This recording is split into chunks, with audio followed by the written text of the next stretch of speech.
Welcome to the class. Kathak poetry is a very important aspect of Kathak, and the lyrics poetry, mainly concentrated around Krishna, have come down from various poets. And it is said that when Krishna danced his divine dance on the hood of the defeated serpent Kalya in Kalyadaman, various mnemonic sounds emanated from Krishna's feet like Ta, Thai, Tat, etc., which form the building blocks of Kathak.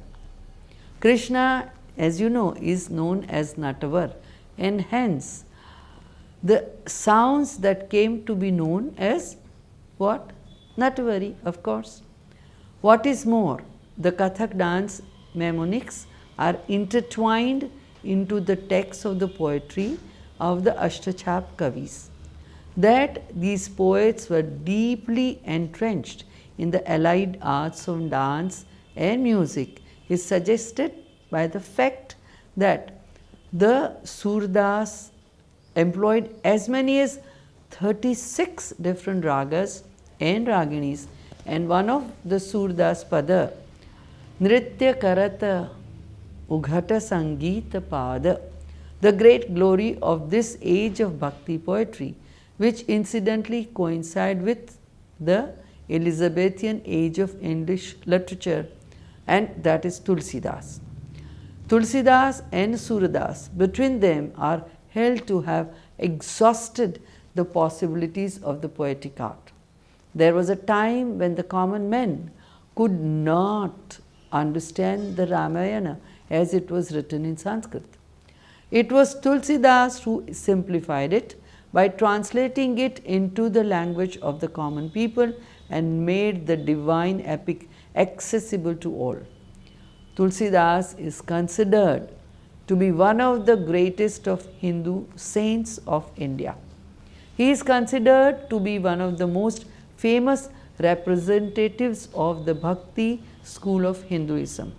His literary work was most impressive.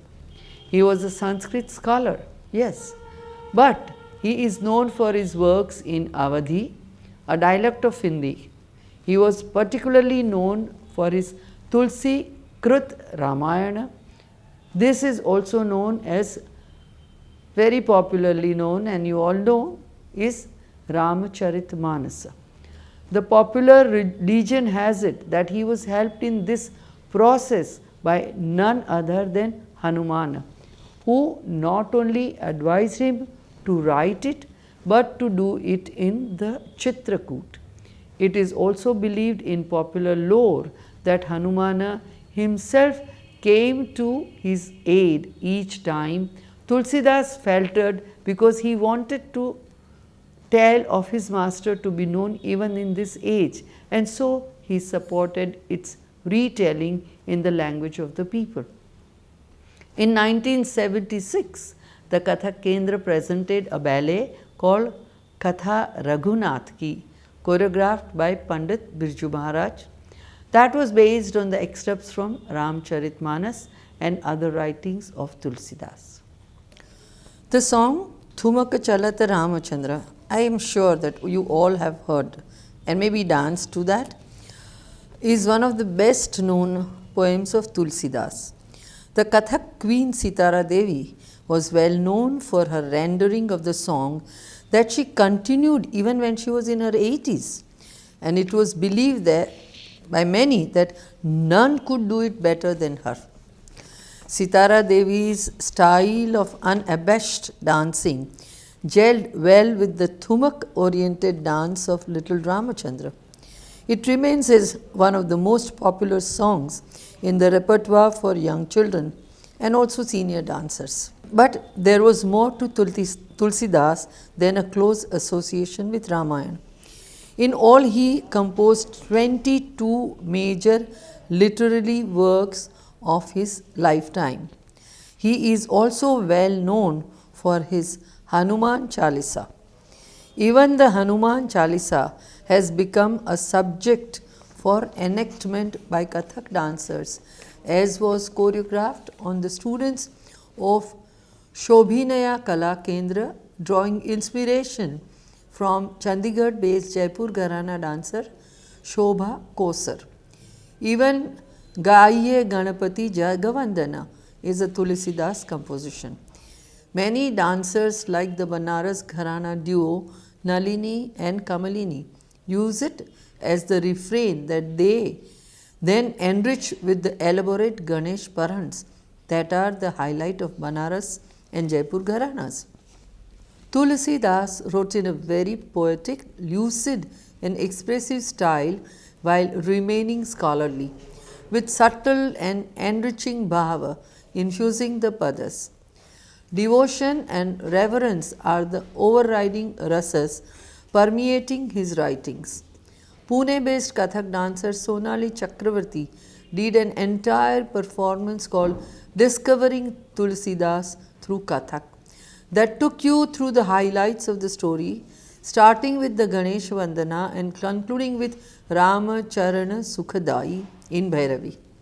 Pune based senior Kathak artist Roshan Daite used Tulsidas' composition known as the Ardhanari Nateshwara Pada in her work based on the condition of the environment to show that traditionally we had a far more sensitive and respectful view of the environment, linking it to the gods and their aspirations and powers. The words of the Pada are Dekho Dekho Manyo, Aaj Umakant मन देखन आये रीति बसंत.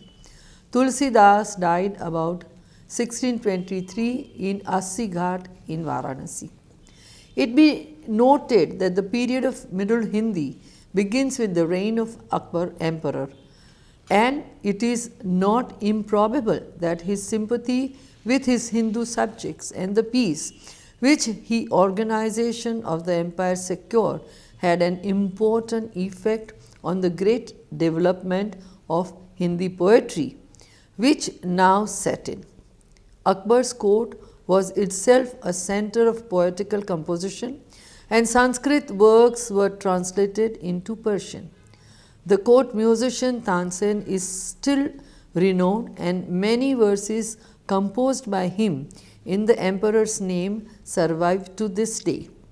Akbar's favorite minister and companion Raja Birbal was a musician and a poet and held the title of Kabirai or poet laureate.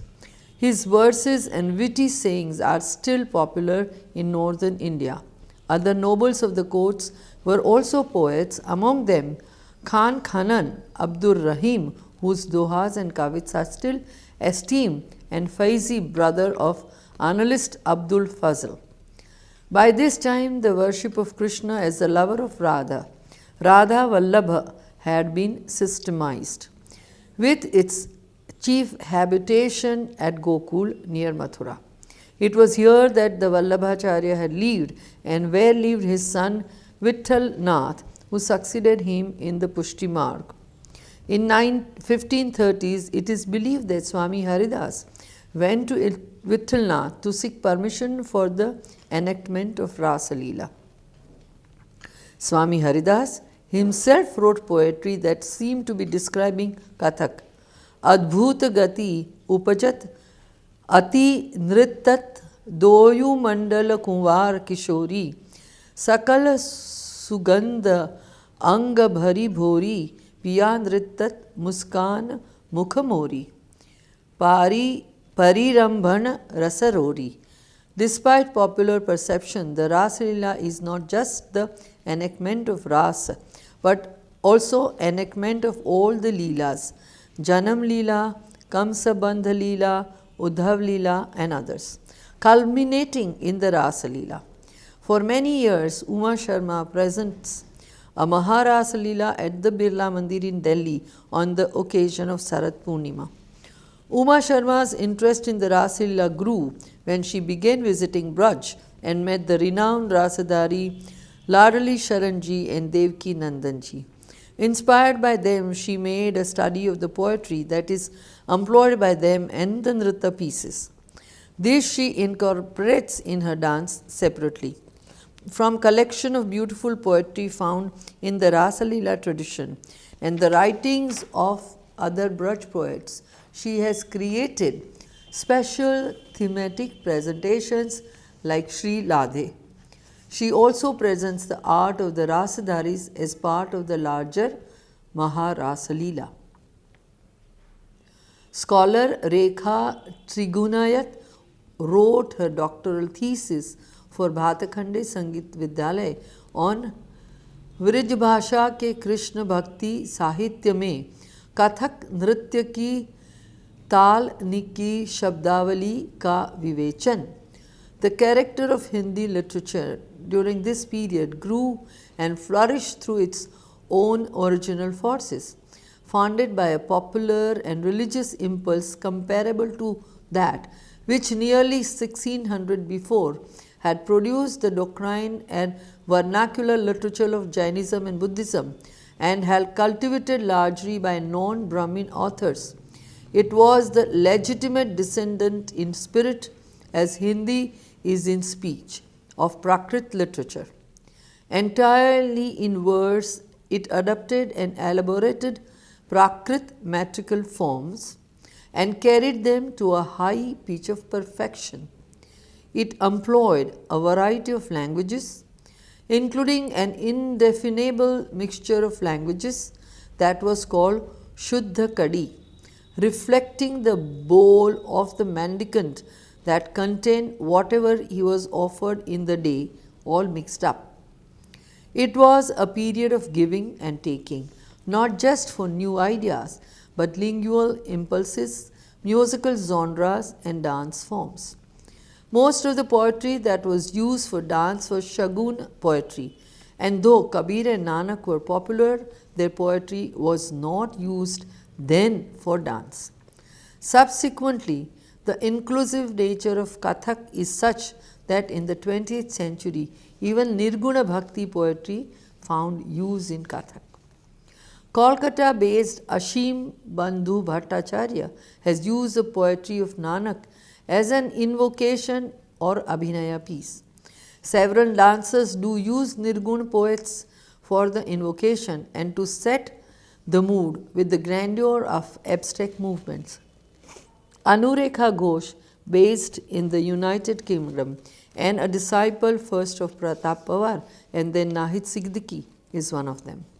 In their choreography called Colors of Fire, Anirudh and Vidhi Lal use the following doha by Kabir to suggest the red color.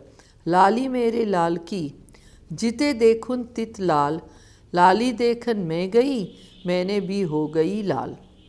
Rajendra Gangani's disciple Bharti Dang, trained in Kathak of the Jaipur Ghara and folk dances, has created a ballet called Kabir for her Shubha dance company, with using both classical Kathak and folk dance elements.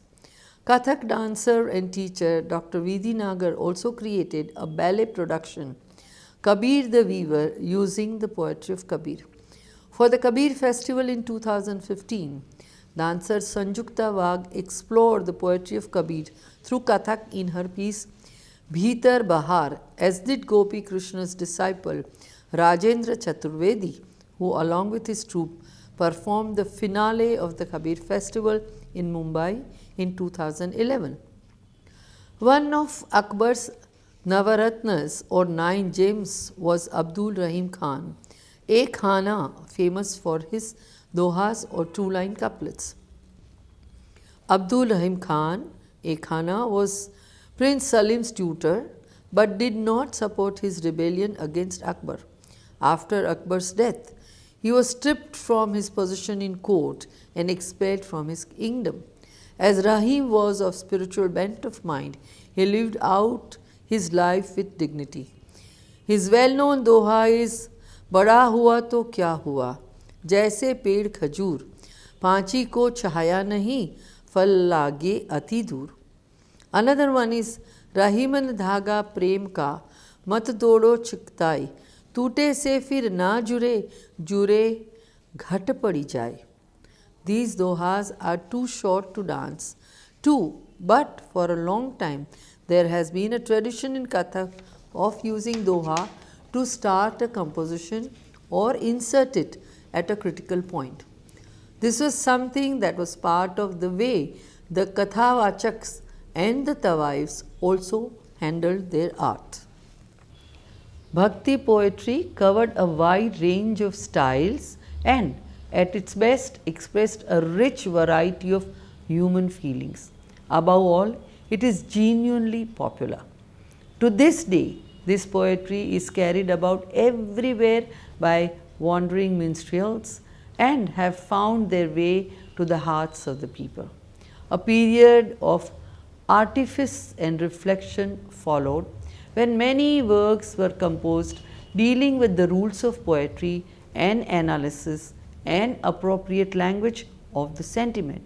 Specially famous is Keshavdas, a Brahman of Bundelkhand, who flourished in the regions of Akbar and Jahangir in the state of Orchha. Keshavdas hailed from a family that had been recognized for its literary contribution in Sanskrit, but he wrote in Braj Bhasha. This was unusual for a poet who was in the court setting, but Keshavdas was not alone in leaving behind Sanskrit, as it is evident from the success of the Bhakti poets, who produced the new vernacular devotional works that abandoned Sanskrit, which had been the traditional language of religion and that of Brahmins. Yet their songs were sung communally rather than in isolation. A large part of the success of Keshavdas can be attributed to the paradox that he used Sanskrit tradition in his vernacular poetry. The rise to significance of Keshavdas was also influenced by the policies of the time. The Mughal Empire held sway in the area, with Orchha being a tributary state. The tributary rulers asserted their remaining power through the cultural channels, and Keshavdas continued to be associated with Orchha's court. His best known works are the three anthologies of poems, that is Rasik Priya of 1591, Ramachandrika of 1600 and Kavi Priya of 1601. The Rasik Priya classifies heroes and heroines in different stages of maturity or experience and describes their various reactions to similar situations. Most of the attention is given to the reactions of the heroines, who are cleverly analyzed in circumstances caused by Krishna every time as a very aggressive lover and offer a philanderer. The episodes involve not only the hero and heroine, that is Krishna and Radha, but her female companions or Sakhis as well. They serve as codifiants and messengers for the lovers. Keshavdas describes 360 circumstances of love.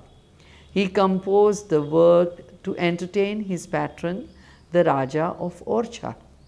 Kavipriya is on the laws of poetry, and Ramchandrika is an abridged translation of Ramayana in 30 sections.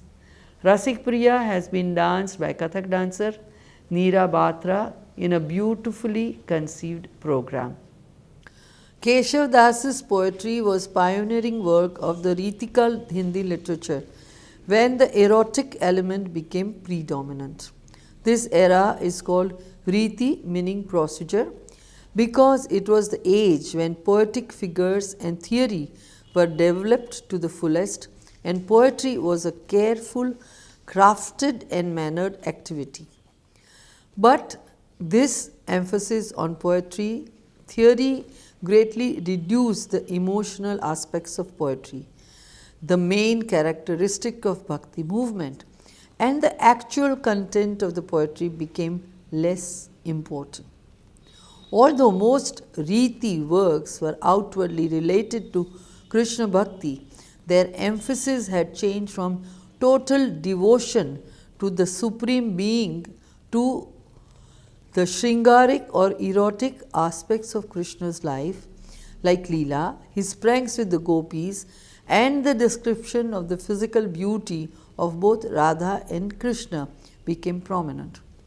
Most of the Ritikal poetry was written to please the ruler and divided the intensity of bhakti. Another important Ritikal poet was Matiram, whose Rasraj was written to please the rurals of the Kangra courts. The unique aspect of the Ritikal poetry is the fact that though it was not as popular as the Bhakti poetry, it spawned entire albums of miniature paintings based on the works that saw Radha and Krishna as lovers rather than as divine beings. Both Rasikapriya and Rasraj were illustrated in paintings. The Ritikal poetry had a precursor in the poetry of Vidyapati. Vidyapati wrote in the 14th and 15th century and was known as the cuckoo of Maithili. The fundamental difference is that Vidyapati wrote poetry for himself and not in response to state sponsorship.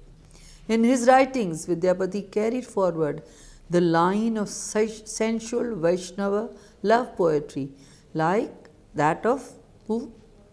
Yes, Jayadeva, or 12th century, Geet Govinda. This tradition, which uses the language of physical love to describe the spiritual love, Vidyapati's poetry has been explored in Kathak dance by Uma Sharma, Shovana Narayan, Rashmi Vajpayee and Shikha Khare.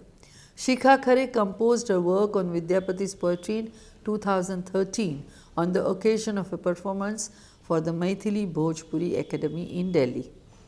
Another titanic of the Ritikal poetry was Bihari. When Raja Jai Singh heard of the poet Bihari at the Mughal court, he invited him to Amber. There he asked him to present a couplet each day, for which he was awarded a gold coin. Eventually, 700 such couplets were written by Bihari that were collected into an anthology. The Satsai or Bihari Satsai, 700 verses of Bihari, is a famous work of the early 17th century in Brij Bhasha. It contains dohas or couplets, nitis or morals, and shringar or love. It is regarded as an important work of the Ritikal and is also celebrated in miniature paintings, where the Kangra portfolio is probably best known. In the Satsai, he used alankars from the Sanskrit poetic traditions, elements of Prakrit poetry, features of the Bengal school of Vaishnavism, and also certain aspects of Persian poetry, which had already begun to leave a deep mark on the courtly scenario. The fact that these poems were poetically rich reflected the envisioning of Radha and Krishna and referred repeatedly to the idea of vision or seeing, definitely suggests the logic of employing them in dance. Among the dancers who explored poetry in depth is Shovana Narayan. As early as in 1980, she created a work based on the flute, Ne Bansuri, on the occasion of Bansuri festival, organized by the Ragrang Society of Naina Devi. In that, Shovana wove in poems of Bihari as a representation of Vaishnavism parallels to the Sufi poetry of Rumi. Hence, Ne, which Rumi described as the eternal sound of the flute that we hear long after the flute has stopped playing. The historical period of Bihari was a time of increased contact between the two main religious communities of Hindu and Muslims. This, along with the fact that Bihari's writings were supported by one of the foremost Hindu nobles of the Mughal court, resulted in Bihari writings being outwardly a Hindu work, The Sat Sai embodies much of that is Mughal in spirit. Another poet from the Ritikal period was Padmakar, or Padmakar Bhatt as his full name was. Padmakar, born in 1753, belonged to a family of scholars, poets and literers for whom reason his family was called Kavishwar. They were patronized by the courts of Panna, Gwalior, Bundi, Udaipur and Jaipur. His work marks the continuation of the Rasa and rhetoric. He was a scholar of Riti Shastra, an excellent writer who wrote on the topics of bravery, love and devotion, and produced works as per the demands of his patrons. He had an exceptional command over Hindi language. His expressions were mostly lively, natural, realistic and sweet, in fact appropriate to the context. As a typical writer of the period, Padmakar mostly wrote about the Krishna's life, emphasizing more on the Shringaric aspects, his leelas, his relation with the gopis and the physical description and the beauty of Radha. His dohas or couplets were predominant about bhakti and shringar, which means love towards Lord Krishna and Radha. His works contain references to British rule, which he considered ominous and hoped would be reversed. He passed away in 1833. Some of his famous works are Padmakar R, Jagat Vinod, Padma Bharan, Prabodh Pachasa, Himmat Bahadur Virudavali, Ganga Lahari. Padmakar was one of those poets that contemporary generation of dancers of the Raigad Gharana explored in the spirit of regional jingoism. Dr. Vijaya Sharma, an exponent of the Raigad Gharana and disciple of Pandit Kartik Ram and Ramlal, dances the poetry of Padmakar often, as does Mohini Moghe from Jabalpur, a disciple of Pandit Kartik Ram and Guru Ramlal of the Raigad Gharana. Rashmi Vajpayee, a very senior disciple of Pandit Birju Maharaj, is also a dancer who has used the poetry of Padmakar, as is Jaipur Gharana Prerna Shrimali. Prerna has pursued her exploration of poetry and art that she is very fond of. By working on the poetry of Mirabai, especially in the context of the social milieu that governs the ethos of the people of Rajasthan. Keshavdas and Padmakar poetry has also been studied and worked on by her. Prerna's treatment of Padmakar's poem is unforgettable, as she depicted Radha with the palm of the hand and Krishna with the back of the hand, same hand suggesting the change in the character by the change in color. Very often, dancers use a varied selection of poems from these Bhakti and Ritikal poets to show a spectrum of images and moods around the worship, love and Bhakti of Krishna. For instance, Aurangabad-based Kathak dancer Parvati Datta, disciple of Pandit Birju Maharaj, often performs a suite of padas of Padmakar, Raskhan, Tulsidas. All these allow for Abhinay to rarer and infrequently seen compositions. The whole rich writings and poems of the Ritikal have really enriched the content of Kathak. Thank you.